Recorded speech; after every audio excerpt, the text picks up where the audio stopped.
ना कि number of additional equations required to solve an indeterminate structure, solve or analyze an indeterminate structure in static conditions. इस चीज को हम लोग एसआई से डिनोट करते हैं. अभी देखो तुम लोगों के सिलेबस में अभी एडवांस एनालिसिस में सब अपना इंडिटरमिनेट स्ट्रक्चर के बारे में पढ़ोगे. इंडिटरमिनेट बीम्स, इंडिटरमिनेट फ्रेम्स, सब इंडिटरमिनेट है. तो इनडिटरमिनेट क्या है क्या नहीं है समझ में आया. अभी हम लोग एसआई के बारे में इन डिटेल पढ़ेंगे.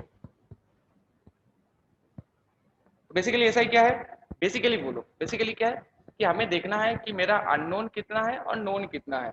तो हमें बेसिकली एसआई से क्या पता करना होगा कि टोटल कोई भी स्ट्रक्चर में टोटल अननोन वो मेंबर फोर्सेस हो सकता है, रिएक्शन हो सकता है. तो टोटल अननोन कितना है, टोटल अननोन कितना है और माइनस हम लोग कितना नोन इक्वेशन अवेलेबल है for this structure, total known equation.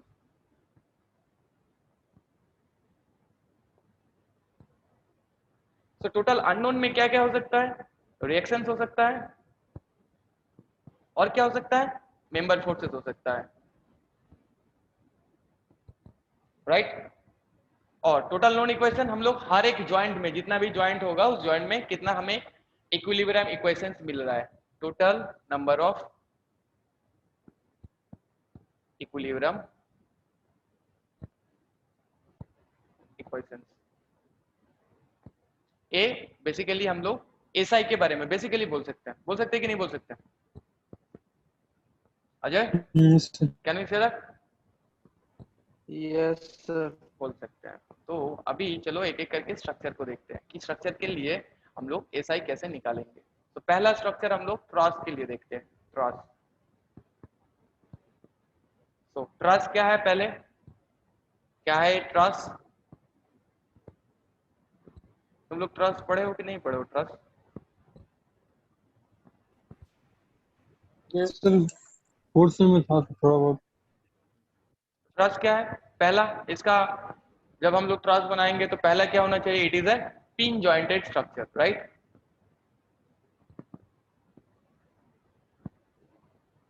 Pin joint structure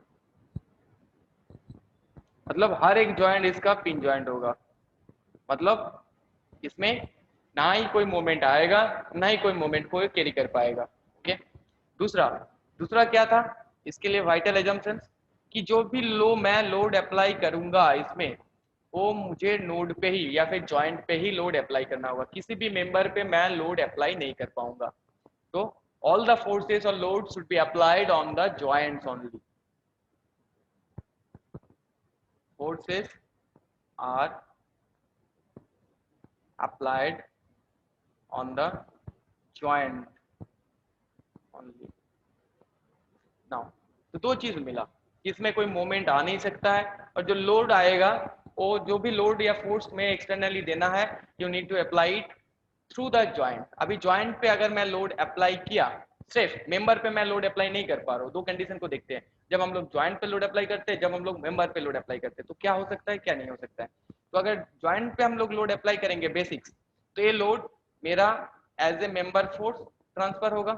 होगा कि नहीं होगा बाद में देखेंगे, वो टेंशन होगा कि कंप्रेशन होगा. पहले मेंबर के थ्रू वो ट्रांसफर होगा. बेसिक चीज वहां पे अप्लाई किया तो मेंबर के थ्रू वो ट्रांसफर होगा. ये सुनो, तो मेंबर के थ्रू ही अगर ट्रांसफर हो रहा है तो इसमें मेंबर फोर्स एक ही मेंबर फोर्स आएगा, वन मेंबर फोर्स. ये सुनो, इट में बी टेंशन, इट में बी कंप्रेशन, कुछ भी हो सकता है, बट मेंबर फोर्स एक ही आएगा. कौन सा आएगा? That is the axial force only. देखो इसमें इसमें अगर कोई भी लोड ट्रांसफर होगा जॉइंट पे, मान लो कि यहाँ पे तुमने एक लोड अप्लाई किया, कोई भी जॉइंट पे अगर लोड अप्लाई कर रहे हो तो वो एज ए एक्सियल फोर्स वो ट्रांसफर होगा. तो हर एक मेंबर में क्या होगा, एक ही मेंबर फोर्स होगा, वो होगा एक्सियल फोर्स. इसमें कोई भी शेयर फोर्स नहीं आएगा, लैटरल डायमेंशन से कोई भी फोर्स नहीं आएगा. अभी मान लो कि ट्रस में अगर मैं मेंबर पे लोड डाल दिया तो क्या होगा, क्या प्रॉब्लम होगा. मान लो कि इस मेंबर पे मैंने लोड अप्लाई कर दिया. राइट. तो देखो इस मेंबर पे मैंने लोड अप्लाई कर दिया तो क्या होगा, इसका ये तो मतलब ये लाइन डायग्राम से दिखाया, ये तो एक थ्री डायमेंशनल बॉडी है. तो इसमें ये जो डायरेक्शनल फोर्स है ये इसमें एक शेयर फोर्स प्रोड्यूस करेगा और यहाँ से यहाँ तक एक डिस्टेंस के कारण हमें क्या मिल जाएगा, एक मोमेंट भी मिल जाएगा. तो अगर मेंबर पे मैं फोर्स अप्लाई कर दिया तो उसमें मोमेंट भी प्रोड्यूस हो जाएगा और शेयर फोर्स भी प्रोड्यूस हो जाएगा। हालांकि ट्रांस मेरा ना ही तुम्हारा मोमेंट को कैरी कर पाएगा और ना ही शेयर फोर्स को। शेयर फोर्स को क्यों? क्योंकि शेयर फोर्स के कारण मोमेंट प्रोड्यूस होगा, इसीलिए। तो हम लोग कभी भी उसमें यूज नहीं करते और कभी भी लोडिंग मेंबर पे नहीं देते हैं, जॉइंट पे देते हैं। ओके, बेसिक था ये। अभी तो यहाँ पे मेंबर फोर्स एक ही आने का चांसेस है और एक ही आ सकता है, वो एक्सियल फोर्स आएगा। अभी एक्सियल फोर्स टेंशन होगा कि कंप्रेशन होगा, वो एनालिसिस ऑफ ट्रांस में देखे हो, method of joint, method of section में, उसमें हम नहीं घुसते अभी। तो अभी बेसिकली जो जानना है कि मेरा एक मेंबर फोर्स ट्रांस में आएगा, आ सकता है, and that is the unknown member force. Unknown member force unknown ही है ना, यहाँ पे लोड दिया हुआ है, इस लोड का कितना हिस्सा इधर गया, कितना हिस्सा इधर गया, हमें नहीं पता। पता है क्या तुम लोगों को? नहीं पता, तो ये भी अननोन है। तो ट्रस्ट के लिए टोटल अननोन हम लोग कितना लिख सकते हैं, या फिर बेसिकली लिखते हैं कि फॉर ट्रस्ट पहले हम लोग 2D के लिए देखेंगे, 2D ट्रस्ट और प्लेन ट्रस्ट, जिसे हम लोग बोलते हैं प्लेन ट्रस्ट 2D में। तो 2D के लिए ऐसा ट्रस्ट दिखेगा। तो 2D के लिए जब हम लोग SI लिखेंगे, तो SI लिखने के लिए हमें क्या चाहिए? टोटल नंबर ऑफ अननोन चाहिए होगा, unknown minus total number of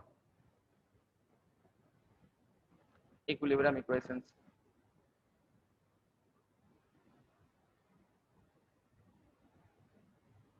तो टोटल नंबर ऑफ अननोन में से क्या क्या मिल जाएगा? देखो, मेरा जो रिएक्शन है वो अननोन है, तो रिएक्शंस प्लस मेंबर फोर्स। एक मेंबर में कितना मेंबर फोर्स आ रहा है? एक ही। तो अगर मेरे पास इसमें मान लो कि मैंने एक स्ट्रास लिया, उसमें m नंबर ऑफ मेंबर है, j नंबर ऑफ ज्वाइंट है, और इसका जो टोटल रिएक्शन है, सपोर्ट रिएक्शन, जो टोटल सपोर्ट रिएक्शन है वो r है। तीन चीज मान लो कि हम लोग के पास है। ये होगा ही कि कितना ट्रांस में कितना मेंबर है, कितना ज्वाइंट है, कितना रिएक्शन है, ये तुम लोगों को पता होगा। विदाउट नोइंग दैट तुम लोग एक ट्रांस बना ही नहीं सकते हो, या फिर एक ट्रांस को एनालाइज नहीं कर सकते हो। सो टोटल अननोन कौन कौन सा हो गया? एक मेरा रिएक्शन, जो टोटल रिएक्शन है वो अननोन है, प्लस मेंबर फोर्स अननोन है। तो अगर एक मेंबर में एक फोर्स आएगा तो m नंबर ऑफ मेंबर में कितना फोर्सेस आएगा unknown? m m plus r मेरा हो गया टोटल अननोन, मतलब जिसे हमको फाइंड आउट करना है। अननोन मैं इसीलिए बोल रहा हूँ, उसे फाइंड आउट करना है, एनालाइज करना है। और नोन कितना हुआ? अभी नोन दिखना है कि नोन कैसे दिखेंगे। नोन हम लोग नोन इक्वेशंस हर एक ज्वाइंट में, अभी देखो इक्विलिब्रियम इक्वेशन तुम कहाँ पे अप्लाई करेगा? किसी ना किसी ज्वाइंट पे तो तुम्हें इक्विलिब्रियम इक्वेशन अप्लाई करना होगा। तो हम लोगों के पास एक एक ज्वाइंट में कितना इक्वेशन हम लोग यहाँ पे स्टैटिक इक्वेशन अप्लाई कर सकते हो, बताओ। तो इस ज्वाइंट पे मान लो कि इस ज्वाइंट पे हम लोग का फोर्स आ सकता है आइदर इस डायरेक्शन से और इस डायरेक्शन से एक्स डायरेक्शन से फोर्स आ सकता है, या फिर वाई डायरेक्शन से फोर्स आ सकता है। 2D में देख रहे हैं, इसमें कोई मोमेंट आएगा नहीं, इसमें दो डायरेक्शन से फोर्स आ सकता है। सिमिलरली इस जॉइंट में भी तुम्हारा इस डायरेक्शन से फोर्स आ सकता है, इस डायरेक्शन से फोर्स आ सकता है, इधर भी वही आ सकता है फोर्सेस। तो मेरे पास हर एक जॉइंट में मैं कितना कितना इक्वेशंस ऑफ स्टैटिक्स यूज कर पाऊंगा। तो इस जॉइंट में अगर हमें इक्वेशन ऑफ स्टैटिक्स यूज करना है तो दो इक्वेशन ऑफ स्टैटिक्स मिलेगा। एक क्या, summation of f x equals to 0 करना होगा इस जॉइंट को अगर स्टैटिक में रहना है। दूसरा summation of f y equals to हम लोग 0 कर पाएंगे। तो अभी बताओ कि हमें एक जॉइंट पे कितना number of unknown sorry known static equation मिल रहा है जिसको हम लोग अप्लाई कर पाएंगे। कितना मिल रहा है? दो दो Two. करके। अगर हम लोग के पास j नंबर ऑफ जॉइंट है तो total number of static equation जिसको हम लोग यूज कर पाएंगे कितना होगा? j into 2. 2 into j. So that is the SI of a 2D ट्रांस हुआ। इसका लिए एक्सटर्नल इंडिटरमिनेंसी कितना हो जाएगा? बोलो चुन चुन, एक्सटर्नल इंडिटरमिनेंसी कितना होगा? एक्सटर्नल, जब भी एक्सटर्नल आया तब भी सपोर्ट रिएक्शन आ गया दिमाग में कि unknown number of support reaction minus कितना इक्वेशन अवेलेबल है, इक्विलिब्रियम इक्वेशन। बस हो गया। तो ये था 2D ट्रांस के लिए तुम्हारा एसआई निकालने का फॉर्मूला, कहाँ से जनरेट हुआ। तो m plus are minus 2j कहाँ से आया पता चला। और इसको याद रखने की भी जरूरत नहीं, अगर याद रखोगे तो रखो, नहीं तो फिर भूल जाओगे, तो ऐसे सॉल्व कर लेना। अननोन क्या क्या है मेरा? रिएक्शन और मेंबर फोर्स। तो ट्रस में मेंबर फोर्स एक ही आ सकता है और वो एक्सियल फोर्स है, तो m प्लस आर। अभी देखो कि एक जॉइंट में कितना तुम इक्वेशन ऑफ स्टैटिक्स यूज कर पाएगा। अब एक जॉइंट में जब मेरा दो ही डायरेक्शन से फोर्स आ रहा है तो दो ही डायरेक्शन फोर्स के लिए मैं दो इक्वेशन ऑफ स्टैटिक्स यूज कर पाऊंगा, तो मेरे पास हर एक जॉइंट के लिए दो दो करके इक्वेशन ऑफ स्टैटिक्स अवेलेबल होगा। ठीक, ओके। अगर मान लो, चलो 3D को देख लेते हैं, उसके बाद प्रॉब्लम सॉल्व करेंगे। तो 3D कर देते हैं इसको।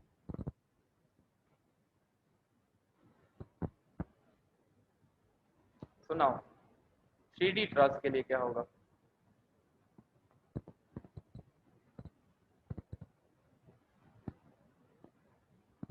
बोलो 3D ट्रस के लिए क्या चेंज हो जाएगा? सर 3J हो जाएगा। बाकी कुछ नहीं चेंज आएगा 3D के लिए। तो 3D में जब देखेंगे तो मेरा रिएक्शन तो रिएक्शन ही रहेगा। मेंबर फोर्स एक है, 3D में दो तीन नहीं हो पाएगा क्योंकि मैं जॉइंट पे अप्लाई कर रहा हूँ। हाँ 3D में और एक फोर्स का डायरेक्शन बढ़ जाएगा, पर उसके कारण तुम्हारा कोई मूवमेंट प्रोड्यूस नहीं होगा, उसके कारण बस एक्सियल फोर्स ही प्रोड्यूस होगा क्योंकि मैं जॉइंट पे ही अप्लाई कर रहा हूँ। तो 3D के लिए क्या चेंजेस आ जाएगा? हमें ये जो नंबर ऑफ इक्वेशंस है वो क्या मिलेगा? ज्यादा मिलेगा। तो एक जॉइंट पे तब एक बढ़ जाएगा sir. Yes, summation of fz equals to 0 भी अप्लाई कर पाएंगे। तो 3D में हम लोग तीन, हर एक जॉइंट में तीन तीन करके इक्विलिब्रियम इक्वेशन मिल सकता है। तो 3D के लिए r plus m minus 3j, और इसके लिए तुम्हारा एक्सटर्नल इंडिटरमिनेंसी कितना हो जाएगा? चुन बोलो इसको। 3D में ट्रस के लिए एक्सटर्नल इंडिटरमिनेंसी कितना होगा? वो सर जितना होगा सर उसमें से माइनस टोटल इक्विलिब्रियम बोलो इक्वेशन को बोलो नहीं बोलो बोलो, वो नहीं बोलो, हम लिखेंगे कितना होगा और इक्वेशन को कैसे लिखेंगे, बोलो।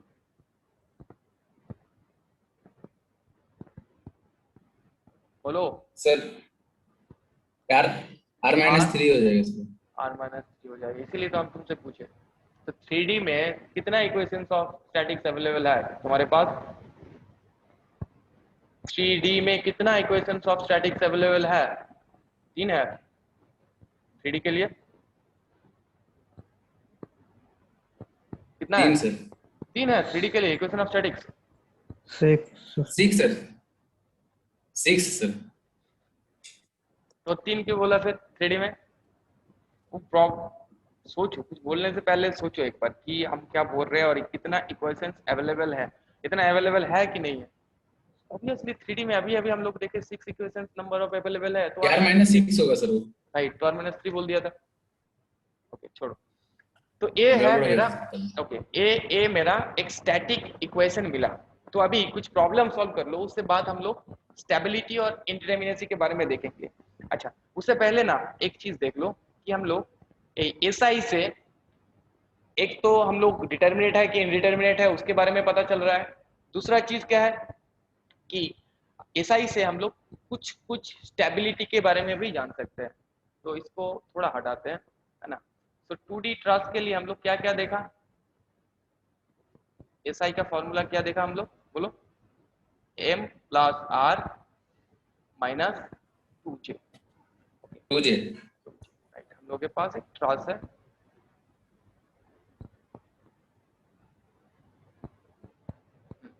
तो अभी बोलो कि m प्लस आर अगर लेस देन 2j हुआ, दैट मीन्स तुम्हारा जो स्टैटिक इंडिटरमिनेसी मिलेगा वो नेगेटिव में मिलेगा। यस और नो? मतलब नेगेटिव एसआई। तो तब क्या बोलेंगे? स्ट्रक्चर को हम लोग, तब स्ट्रक्चर डिटर्मिनेट है बट अनस्टेबल है। तो इस काइंड ऑफ स्ट्रक्चर को अगर नेगेटिव एसआई मिला तो उसे हम लोग अनस्टेबल स्ट्रक्चर बोलते हैं। डिटर्मिनेट है, डिटर्मिनेट एंड अनस्टेबल। अनस्टेबल हो गया तो हमें डिटर्मिनेसी से क्या फायदा है? दूसरा बात कि अगर m plus r equals to 2j हो गया, मतलब क्या है? SI इक्वल्स टू 0, और यहाँ पे SI क्या हो जाएगा? नेगेटिव।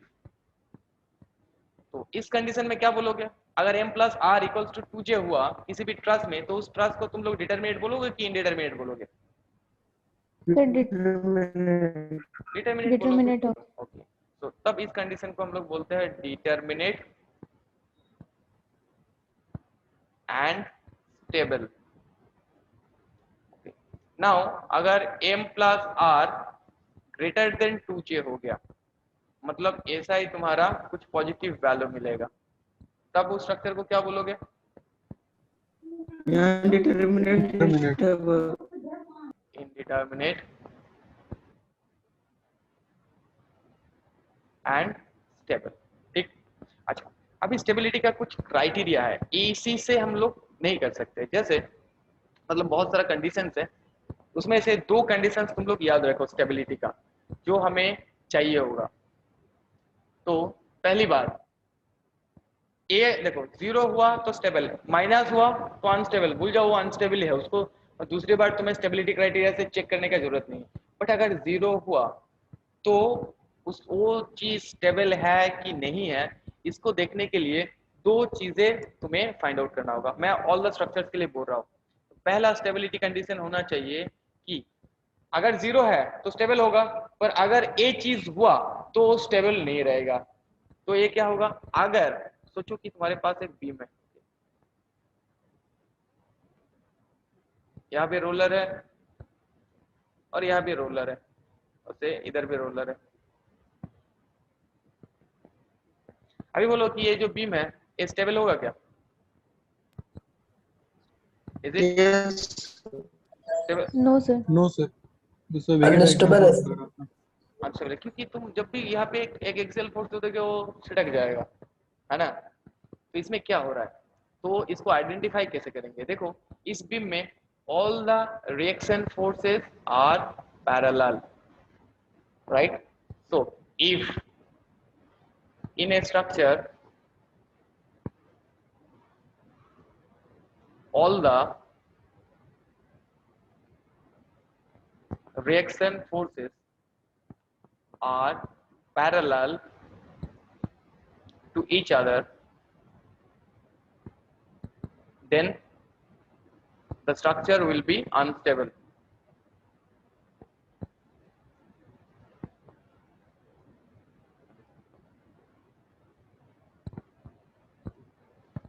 राइट और not?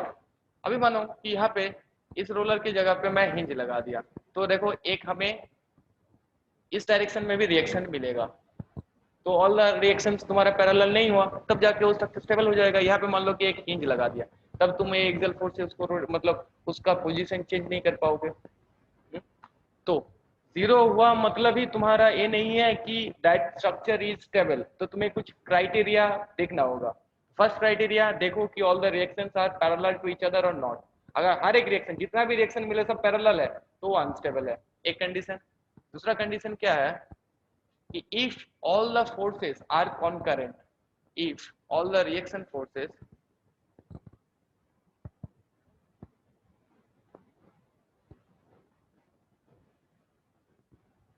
are concurrent in nature। अच्छा concurrent किसको बोलेंगे?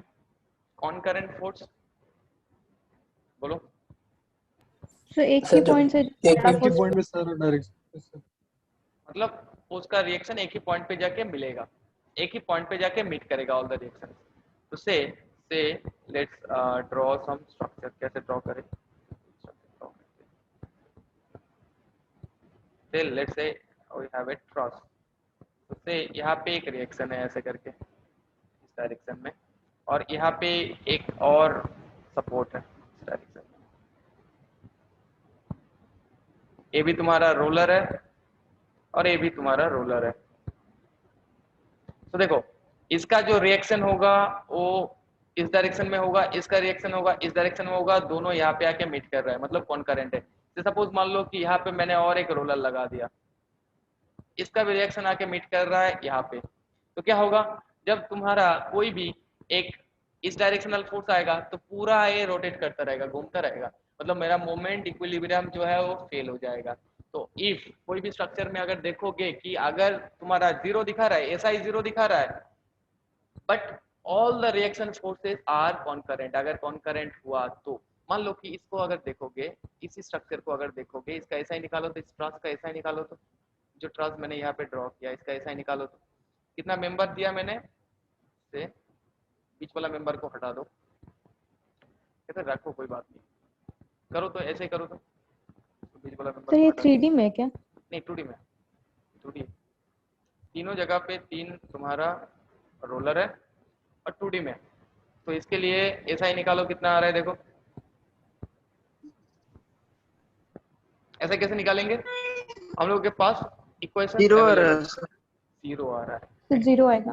तो बट अभी बोलो तो 0 आ गया मतलब इस इक्वेशन को देख के बोल दोगे डिटरमिनेट है स्टेबल, बट नहीं, इसको क्या बोलोगे फिर, डिटरमिनेट एंड अनस्टेबल। क्यों, क्योंकि all the reaction forces are concurrent in nature. Okay, ये जो सपोर्ट होगा ना ये इस डायरेक्शन में होगा, ऐसे कर तो भी जाके कॉन्करेंट हो पाएगा, ठीक। तो ये 2 कंडीशन को तुम लोग याद रखो। और एक कंडीशन है कि 3 इंटरनल हिंज अगर कंटिन्यूअसली दे दिया गया तब भी वो स्ट्रक्चर अनस्टेबल होगा। 3 नंबर कंडीशन भी लिख सकते हो, if we have 3 number of continuous internal hinges, मान लो कि ये मेरा एक बीम है, इधर इधर भी फिक्स है, तो अगर 3 नंबर ऑफ कोई भी बीम में अगर 3 number of internal hinge continuously लगाया गया तो उसमें ये जो जोन है ये जोन पूरा फेल कर जाएगा, रोटेट करता रहेगा प्लास्टिक हिंज की वजह से। तो ये 3 कंडीशंस हैं स्टेबिलिटी को देखने के लिए। एसआई के अलावा इन 3 कंडीशन को देखना होगा। पहला देखो रिएक्शन, सब रिएक्शन तुम्हारा पैरेलल है कि नहीं, अगर सब रिएक्शन पैरेलल है तो क्या होगा, द स्ट्रक्चर विल बी, क्या होगा, विल बी अनस्टेबल। दूसरा क्या है, if all the reaction forces are concurrent in nature, मतलब एक ही पॉइंट पे जाके मिल रहा है, तब भी वो अनस्टेबल हो जाएगा, क्योंकि तब जाके मोमेंट इक्विलिब्रियम सेटिस्फाई नहीं करेगा। तीसरा कि अगर we have 3 number of continuous internal hinges, if there are 3 number of continuous, continuous मतलब एक के बाद एक के बाद एक, continuous internal hinges, then the structure will be unstable। हो गया, चलो अभी कुछ हम लोग क्रॉस का प्रॉब्लम सॉल्व करते हैं। इसको मिटा दे, ये लिखा होगा तो लिख लो फिर पहले। सर तो ये सर वेट,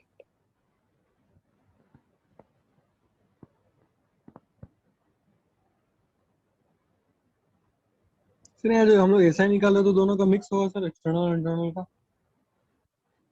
हमें अभी देखो कि हाँ दोनों का ऐड होगा, ऐसा ही जो कर रहे हो तो इंटरनल और एक्सटर्नल का दोनों का ऐड है। तो ऐसा ही क्या है, तो से मान लो कि तुम्हें इंटरनल चाहिए, इंटरनल इंडिटरमिनेसी फॉर ट्रांस चाहिए, तो क्या करोगे, ऐसा ही माइनस ये कर दो, मिल जाएगा तुम्हें।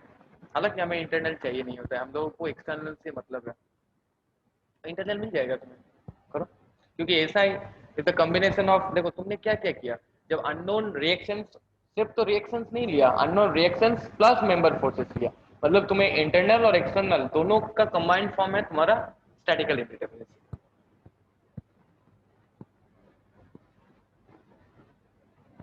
Sir -2j+3। वो देखो उसका कोई इक्वेशन नहीं आता है, माइनस निकाल सकते हो ऐसे करके, है ना। Yes sir.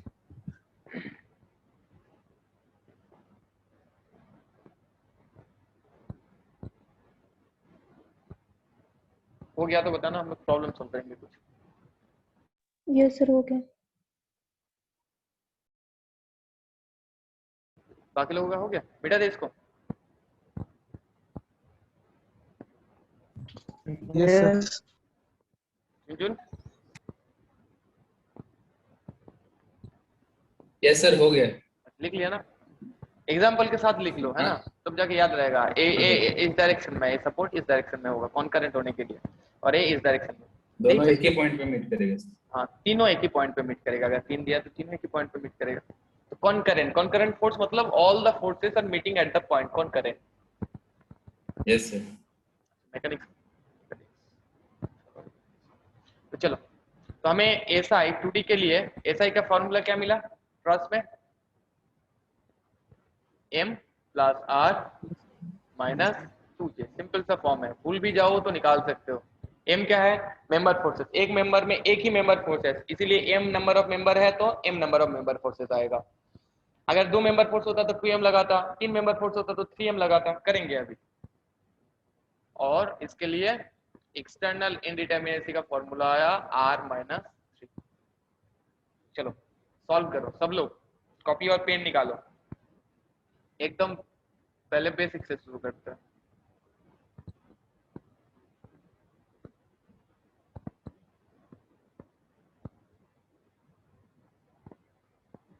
इसका एसआई निकाल के बोलो जल्दी, हम पूछेंगे।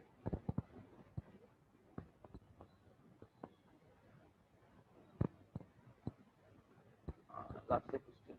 उत्सव, 0 सर। उत्सव, सुरभि, यस सर। अच्छा उत्सव, अच्छा उत्सव बताओ कि इसका एसआई कितना होगा? ये जो ट्रास है, सिंपल सा ट्रास दिया है, एसआई कितना होगा? 0। 0। तो कैसे मिला? पहले हम लोग क्या करेंगे, एम निकाल लेंगे। नंबर ऑफ मेंबर कितना है? 1 2 3। एकदम बच्चे जैसा करो, ठीक है ना। आर कितना है? रिएक्शन फोर्सेस कितना है? इधर 2 इधर 1, 3। जॉइंट कितना मिला? 1 2 3 जॉइंट। तो जॉइंट है हम लोग के पास 3। तो ऐसा ही M plus are minus 2j। So 3 plus 3 that mean 6 minus 6, so 0। अभी बताओ कि ये स्ट्रक्चर कौन सा स्ट्रक्चर है? एक ऐसा फ्रेम दे देगा, पूछेगा कि which kind of structure is this. Option A determinate and stable, option B indeterminate and unstable, option C indeterminate and stable, option D none above this. क्या लिखोगे फिर इसको? इस स्ट्रक्चर को क्या बोलोगे? Determinate and stable. Determinate and stable. Utsav है सही बोला सिर्फ? Yes sir. Yes sir. Determinate and stable, okay. मिल चुका है हमें। चलो थोड़ा थोड़ा सा कॉम्प्लिकेटेड प्रॉब्लम करते हैं। मिटा दे इसको, रखते हैं। कोई भी यस सर। एक क्रॉस ड्रॉ करते हैं से यहाँ पे, देखते हैं कितना ड्रॉ कर पाते हैं।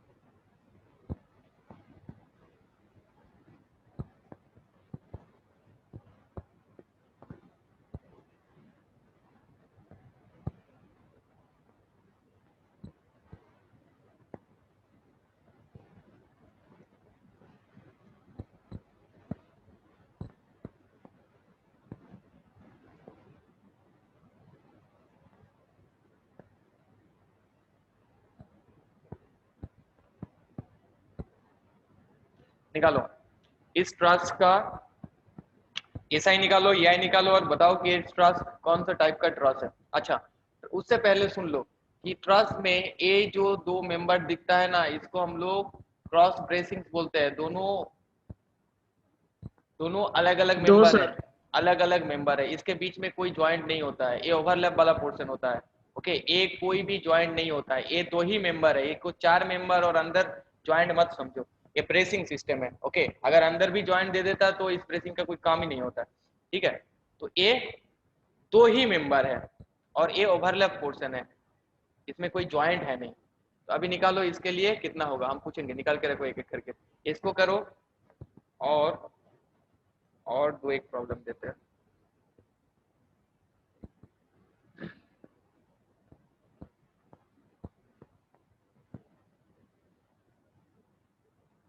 तुम लोग इसको करते जाओ।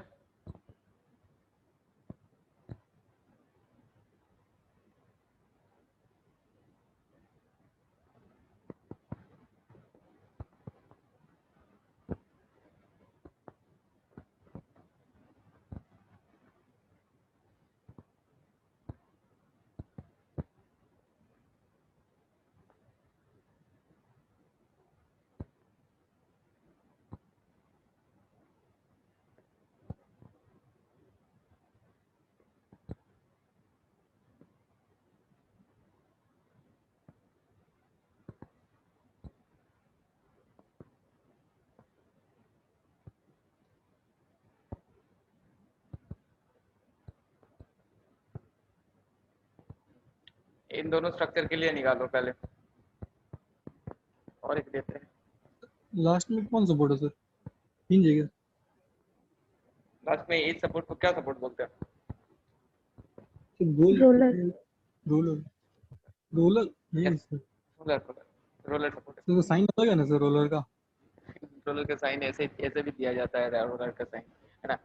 घबराना मत, ऐसे हिंज ऑलवेज सपोर्ट हिंज ऐसे दिखाया जाता है, रोलर कभी ऐसे दिखाया जाता है, कभी नीचे दिखाया जाता है। इट्स रोलर, क्योंकि ये दिख रहा है कि मेरा इस प्लेन में रोल कर पा रहा है। और वो इंटरनल हिंज, तुम जिसमें प्रॉब्लम में आए हो ना, वो इंटरनल हिंज है, उसको ऐसा दिखाया जाता है इंटरनल हिंज। इंटरनल हिंज के बारे में बाद में आएंगे। 2 3, अच्छा ठीक है, इसको रोलर इस टाइप ऑफ दिख सकता है, इसलिए ऐसा दिखाया, रोलर है। दूसरा दूसरा मान लो कि एक थोड़ा बड़ा स्ट्रक्चर दे देते हैं कंफ्यूज करने के लिए।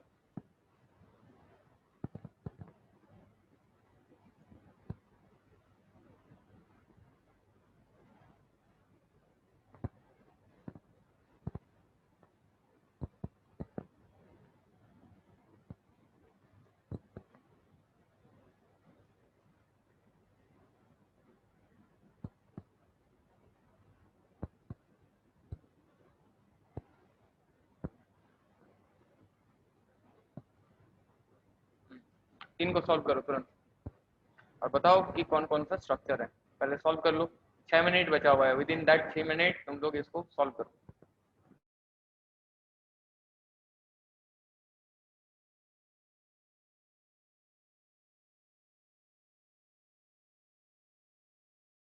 सब लोग, ईच एंड एवरीवन, मैं किसी से भी पूछ सकता हूँ, करके रखो।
सर हो गया। बोलो कितना आया इसके लिए? SI सर दो दो ओ, यस सर। Yes sir. और ये किस टाइप ऑफ स्ट्रक्चर है? indeterminate table indeterminate indeterminate and and stable. Stable. Unstable. तो आया सबको? चुन चुन, ये स्टेबल है कि अनस्टेबल है? ये सर स्टेबल है सर। स्टेबल है, right। और बाकी लोग बताओ कि इसके लिए कितना आया? सबका आया? तू कर लो। देखो मेंबर कितना है, मेंबर गिनो पहले। जो भी मेंबर गिनोगे, वर्टिकल गिनो तो वर्टिकल, हॉरिजॉन्टल गिनो तो हॉरिजॉन्टल। तो 1 2 3 4 5 6 7 8 9, तो मेंबर कितना आया? 9। रिएक्शंस कितना है? इधर 2, इधर 2। 10 आएगा। हाँ, नंबर 10 होगा सर। मेंबर से सर 10 मेंबर आएगा। 10 होगा। मेंबर 10 होगा। अच्छा एक हाँ, छूट गया सर। यहाँ पे छूट गया, ठीक।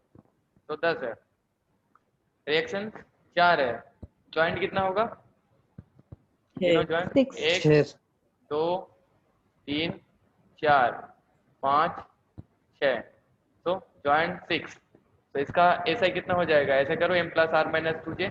तो m प्लस आर -2 आ रहा माइनस 2j। तो कितना हो रहा है? 14 2 माइनस 12, दैट मीन्स 2। इसके लिए 2 बोलो, इसके लिए बोलो। 3 सर 3 3 सर। SI 3। मेंबर गिन लेते पहले। 1 2 3 4 5 6 7 8, 8 मेंबर है। मेंबर 8। जॉइंट कितना है? 1 2 3 4 5 5 जॉइंट है। रिएक्शन कितना है? इधर 2 इधर 2 यहाँ पे बैक 5। तो करो m plus are minus 2j, m plus are minus 2j, that means m plus r means 8 and 5 8 plus 5 minus 10। So कितना आया इसका? 10 नहीं 10 कैसा है? 3 sir. 3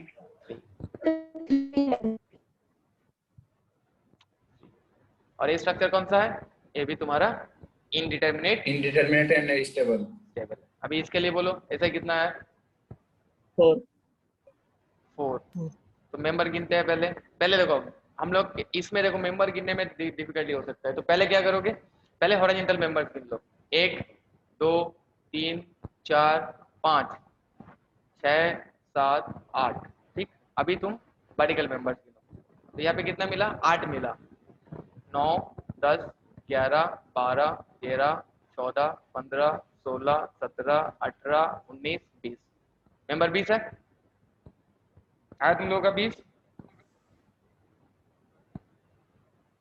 yes sir. Yes sir.